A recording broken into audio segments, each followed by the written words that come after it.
Let's begin the conversation.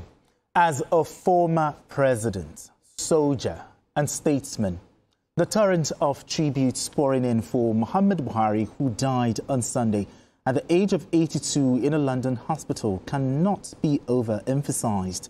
Eminent Nigerians, including President Bola Tinubu, former Presidents Olusegun Obasanjo, Goodluck Jonathan and Ibrahim Babangida, alongside governors, monarchs and international figures, have poured out heartfelt tributes, mourning the loss of a patriot, soldier and statesman who left an indelible mark on Nigeria's history. While President Tinubu has directed that former president will be laid to rest in his hometown Daura in Katsina State with full state honors, he has also declared 7 days of mourning in honor of the departed leader. Okay, BK, President Tinubu has declared Tuesday as a public holiday and 7 days of mourning for the late president. I mean, talk to me, what more should we expect? I think it's significant that the president has shown how much regard, how much respect he has for the immediate past president of our country. He played his part in ensuring that President Tinubu became the standard bearer of the party. And to those who always say, I didn't want President Tinubu to become, to succeed him. I think Buhari, the late Buhari, did his best to navigate that terrain very well, because a good number of his kitchen cabinet and members of his government, people in his government, did not want President Tinubu to be the candidate of the party. But when governors went before him and said, tell us whom your preferred. Yes, who is your candidate? He said no, that everybody should go and contest. If he was an Obasanjo, he would have told them, this is the person that I've chosen. And everybody must align. Yes, the way Obasanjo chose Yaradua. This is not an invention, it is history. Obasanjo chose Yaradua over and above everyone. But in the case of late Buhari, he told them to go and contest. So he refused to pick an individual as his preferred person. He could have done it. And he could have done whatever he needed to do to make sure that his own person prevailed. Yes. His deputy was in the race. He didn't say, okay, it has to be my deputy. He attended the primary election. He was part of the primary election. He was there physically, along with his wife. We didn't see him try to untwist people. So whatever President Tinubu did or does for him at this stage is thoroughly deserved. This is Nigeria. Okay. The Nigerian president has tremendous powers. True. And if the Nigerian president badly wants the successor, especially within his own party, he may not win in the national election, but within his own party, as the leader of the party, if he wanted to do it, he would have done it. People could argue, oh, some of those, there were things that were put on Tinubu's part to ensure that he didn't get there. Obstacles, yes. No doubt about it, some of those things happened. But Buhari, as an individual, didn't directly impose a candidate on his party. People were waiting for him to say this is the consensus candidate. But Buhari was not going to do that. He wasn't that kind of person. So I'm sure that President Tinubu, in the inner recesses of his heart, knows that by not openly siding with an individual, he did him a big favor. True. It's not everyone who thinks like this. There was someone would cite the Naira coloration exercise and other things. Yes. Because a good number of those people who work for the president didn't want to see, who work for Buhari, didn't want to see Tinubu succeed him. For reasons best known to them. Only a few of them, you can see even in this government, only very, very few of them are with him. And it's testament to President Tinubu's capacity to forgive. There are some people that I know worked against him then. Against him. Some people that I know did their best to make sure that Oshomole was removed as chairman of the party. Because Oshomole was deemed loyal to Asiwaju Bola Ahmed Tinubu. I still see some of them in this government. People that I know. I won't mention their names. Yeah, exactly. If they are watching me, some of them will be apprehensive now that maybe they will name names. I'm not going to name names. But they know themselves. Some are even ministers. Okay, let's give it. So that let's not go doesn't to become clear. So this is the thing. Buhari deserved whatever honor the president gives him. Whatever honor Nigerians pay to him, whatever respect Nigerians pay to him, I think he deserves it. Okay. All right. I mean, tributes continue to pour in, and even for the late president, from world leaders this time. Well, talk to me about his legacies. What legacy would you say that late Muhammad Buhari left behind? There are two people in the history of our nation that folklore has woven into the body fabric of Nigeria. One, of course, is Olusegun Obasanjo, and the other is Muhammadu Buhari. Because both of them served as a military. They were both head of states, and they were both presidents. They were both federal commissioners, and they were both civilian presidents. Both of them are known to be strong-willed. Very, very, when it comes to the issue of national unity. Because they come from two different directions. But nobody can deny that both men, as we say in Ibadan, put Nigeria on their head, as it were. For Buhari, his legacies will be tied to two eras. The first one is the December 31 coup. They ousted the former president Shagari. And then his tenacity over a period of 12 years to become Nigerian civilian president. Those of us in the arts, we call that the redemption arc. For a man who came in as a savior, was removed even before he could settle down, to come back and redeem his image almost 20 years later. It's not a favor granted many. Because normally, once your story is written, history will simply stamp it. But like I said, Buhari has been able to redeem his 1984-86 image by coming back and trying very, very hard to make Nigeria work, really in terms of infrastructure, in terms of agriculture, and in terms of fiscal federalism.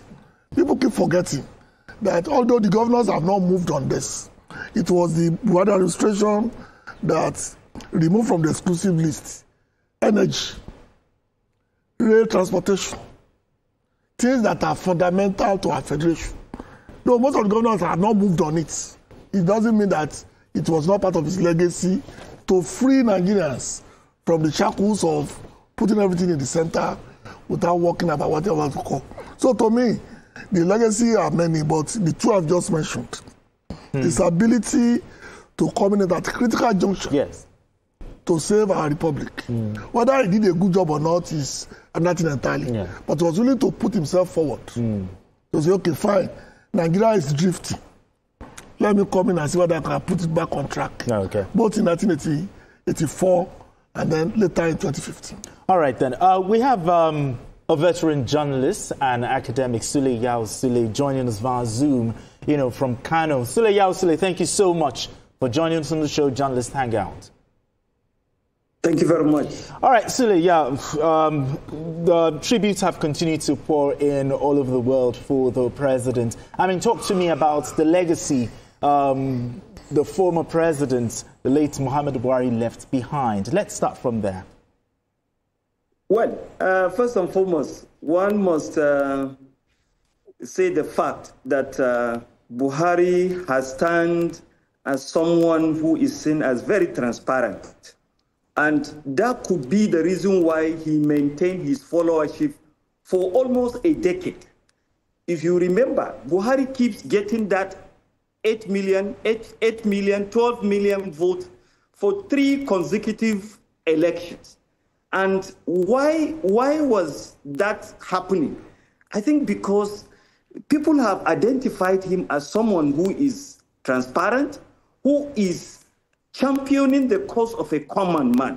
Because in the northern part of Nigeria, in those days, especially in build up to 2003 election, whoever that is contesting any election, be it local government, state, federal, he must attach his picture with that of Buhari. If you really want to win an election in the northern part of the country, then you must attach your campaign portrait with Buhari's own. People identify themselves to Buhari as a sign of winning an election.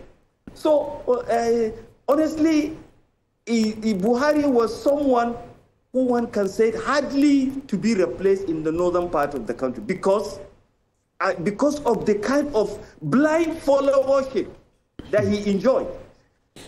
And up to today, he still commands certain respect, especially among the poor man. They still believe this is the only person that can take us out of our problems. So missing Buhari, honestly, in this part of the country is not something that can easily be forgotten. All right, BK, let's start from the very beginning, the early life of former President, the late Muhammad Buhari. Now, I did my little research. I saw he was the 23rd, child of his family. What does this tell us, from a man from such a humble background and rose to the highest office in the land? Yes, it shows that determination, hard work, integrity, honesty, and solid principles can take you so far. President Buhari had a very humble beginning, but today is Nigeria's second longest ruler, having ruled our country for 9 months, 7 months, and 27 days. So he's the second longest Nigerian ruler. And his story is a story of determination, as I said earlier, because he lost 3 consecutive elections, and yet he was able to return to power in 2015. So people give up easily after stumbling a number of times. But Buhari's story shows that when you stumble, all you need to do is dust yourself up. You can succeed again. And there are parallels that we can point to. Abraham Lincoln is easily... the most obvious one. Yes. After all those attempts, he became American president. I remember Atiku Abubakar even talking about him. Atiku too, I think if we contest the next election, that will be his 7th attempt. Oh dear. So perhaps it could be the Abraham Lincoln of Nigeria, if he's lucky. So Buhari joined the army as a young man. In that era, people were happy to join the army, and Buhari joined the army, and he rose through the ranks and became GOC in 3 different divisions. In the modern era, is almost unheard of to be GOC in 3 divisions. And his last division was the 3rd Armored Division, the headquarters in Jos. That was his last position before becoming president. And that, his performance at GOC 3rd Division was a tricky one because he could have been fired from the army. And at the same time, that showed him as a man of tremendous courage and undoubted patriotism. The Chadian rebels were in the habit of coming into Nigeria. You know, Wadaye and Hosni Habre, two former presidents of Chad. One took over from the other, one deposed the other, and rebels on both sides began to fight one another. So in the northern part of Nigeria, especially Borno State, they were called Kwanta because that was the language, the only Nigerian language they understood was Kwanta. That means lie. Okay. They will come, raid vehicles, steal from Nigerians and go into their country. So they now went as far as occupying some parts of Nigeria, specifically Borno State. Buhari as GOC 3rd Division, 3rd Armored Division, then ordered his troops to go after them. He not only flushed them out of Nigerian territory, he moved deep into the Chadian territory. It became an international issue. The president then, Shagari, was embarrassed because Buhari didn't get permission before going to move his troops and tanks into another sovereign country. So it became a big problem at that time. Issue. And Buhari said, well, he swore to defend the territorial integrity of his country, and that whoever breached the sovereignty of our country, the territorial integrity of our country, he didn't need permission to come after such a person. He has a point. Yes. So he has a point. General Kennedy was chief of army staff at that time. So it was General Kennedy who pleaded with the president he was going to be fired. Pleaded with the president and then ordered Buhari to withdraw those troops from Chadian territory. So Buhari withdrew those troops. At that time, the army had influence. The civil authority would listen to them and all that. So Buhari withdrew those troops, but there was a very famous remark from him. He said, I gave them a bloody nose. I still remember, even as a student at that time, I still remember that bloody nose.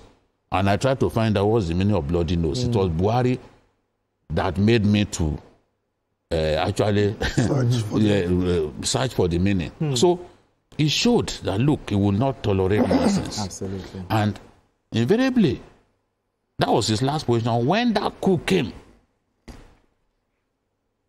people always say Buhari ruled Nigeria from 1983. No. Buhari became president in 1984. When that coup took place, on Sunday, December 31st, 1983, Buhari was not immediately made head of state. The commander, 9th Infantry Brigade, Sani Abacha, was the one who announced the coup. Yes. The person who announced Buhari as the head of state was Major General Ibrahim Babangida. Okay. So two different days. The announcement came around 1 a.m. So it had slipped into another day. His swearing in was later that morning. Was it part of the coup? No. They just no. In fact, Abacha, I think IBB had said earlier that they just felt that he was the right person. They brought him. They must have seen something. So it's not as if he was physically part of the coup. But they felt that he had the candor, he had the capacity to lead them. And given his honesty, given his integrity and not unblemished career, and somebody who had headed those divisions, let me even list them, 4th Infantry Division, it was GOC's 2nd Mechanized Division and GOC 3rd Armored Division, the one in Jos. So he had been prepared for leadership. They just went and picked him. And in fact, one of those generals said, we can't risk our lives to do a coup that we cannot, then we come into government, we do not have a say. That was partly why they removed him in 1985. But one has to put it in context. In proper context. When people are saying Buhari began to rule Nigeria in 1983, it's a historical fallacy. He began to rule Nigeria in 1984.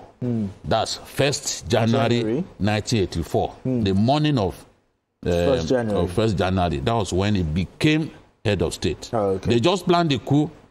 They didn't announce a leader on time. And then I still remember their first word press conference that Buhari had to address. You know, so all of those, the things that happened at that time, I still remember very well. So it's just like people who say Obasanjo is the first military ruler to hand over to a civilian regime.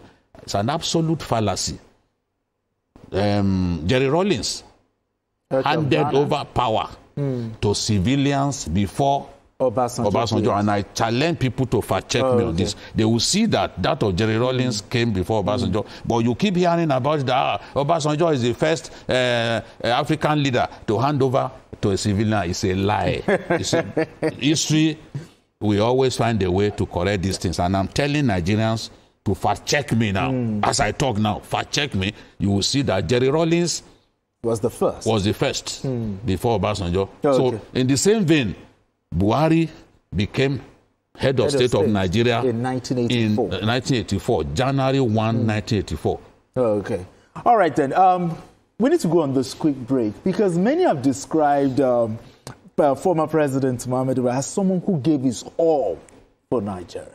We're going to talk about that right after